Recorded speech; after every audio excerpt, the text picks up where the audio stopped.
AMD just did something that will have huge ramifications for the industry moving forward, and I doubt many people have discussed this. Specifically, AMD just made a promise to me as well as other reviewers, which is ultimately a direct rebuke against the crap Nvidia's been doing lately. So for pretty much every review, both Nvidia and AMD give out something called a reviewer's guide. This is essentially a handbook to the new product we're reviewing. It goes over new features, how to use them, installing drivers, pretty much everything you need to ensure that your review is done right. And that's not to say that it requires anything or it's the company trying to control a review. It's just a guide for what to expect and how to use the product. Well, in AMD's reviewer's guide for their new 9060 XT, the company did something that I haven't seen before. And I tried going through past guides to make sure, and at least from what I still have, I didn't find anything like this. As you can see, it says, our commitment to the press. And if you love seeing videos like this that peek behind the scenes of PC hardware companies, make sure you subscribe to GamerMeld. Now, before I get into what exactly they promise, I have to go over some background about where this is coming from. And make no mistake, this is definitely a response to these. Specifically, the way Nvidia handled their 5060 Ti and 5060 reviews. It all started with the 5060 Ti, when reviewers began complaining that they weren't able to get an 8GB variant. For example, in a hardware unbox video, he claimed that Nvidia was not allowing AIB partners to sample 8GB cards, so reviews weren't able to go out until after the card was released, meaning consumers had to make a decision at launch without any real information. And while AMD only sent me a 16GB 9060 XT, my rep claims that 8GB models did go out in some regions by AIBs.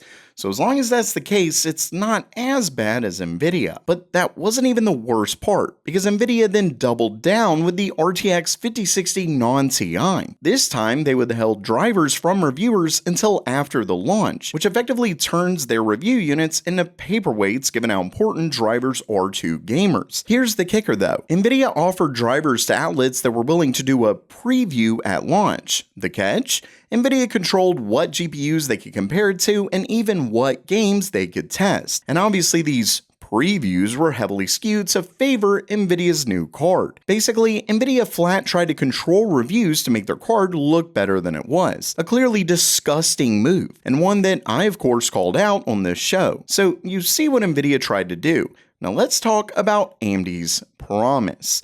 Starting things off, it says, at AMD, we believe in supporting transparent, independent coverage that helps customers make informed decisions.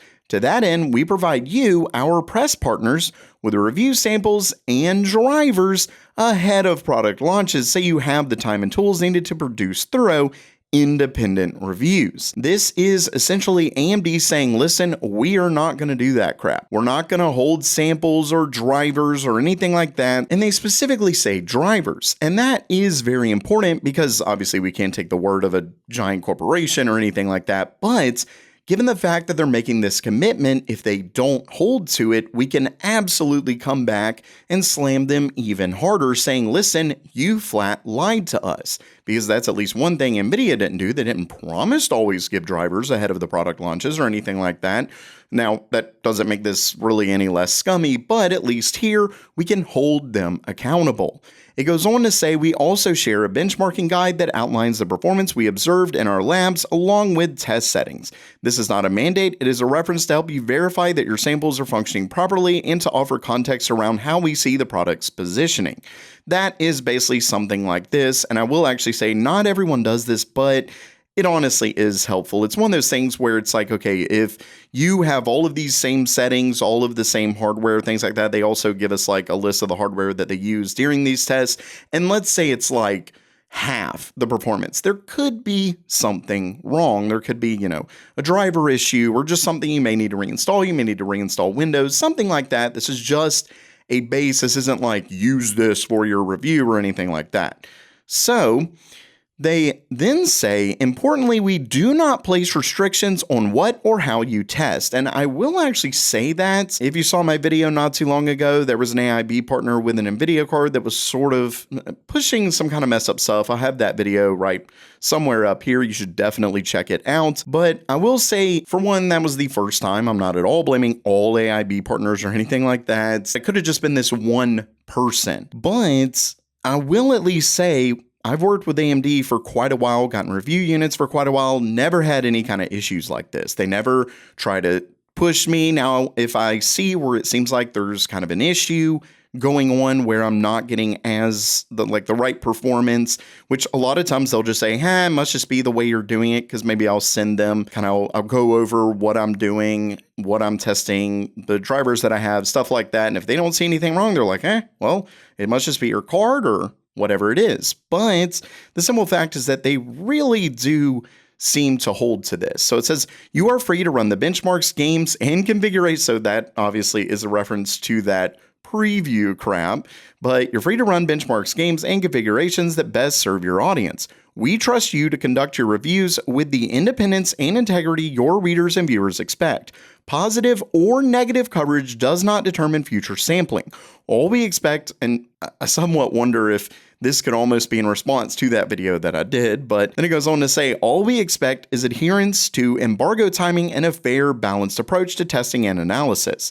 The only condition we apply is a global review embargo, which ensures a level playing field for all media outlets. Embargoes are timed to lift one day before the product becomes available at retail. This gives your audience the opportunity to make an informed purchase decision before buying. This review process is designed to be fair and transparent. We appreciate the role you play in helping customers understand. Basically, like I said, this is a direct rebuke against Nvidia to say, listen, we are not going to do that. Now, that is pending at least somewhat. If quite a few people were able to get 8GB cards, that is important, but at the same time, I haven't heard anything where people are saying that AMD is actively discouraging AIB partners to give those cards. So I don't think that's the case. Plus, let's not forget, it's really that preview thing that's significantly worse than the other issue. I mean, they basically said, here's the cards. We're not going to give anyone drivers. Doesn't matter if you ask, you can't get it from anyone unless you agree to this preview. So yeah, I really just thought this was awesome what AMD was doing here, what they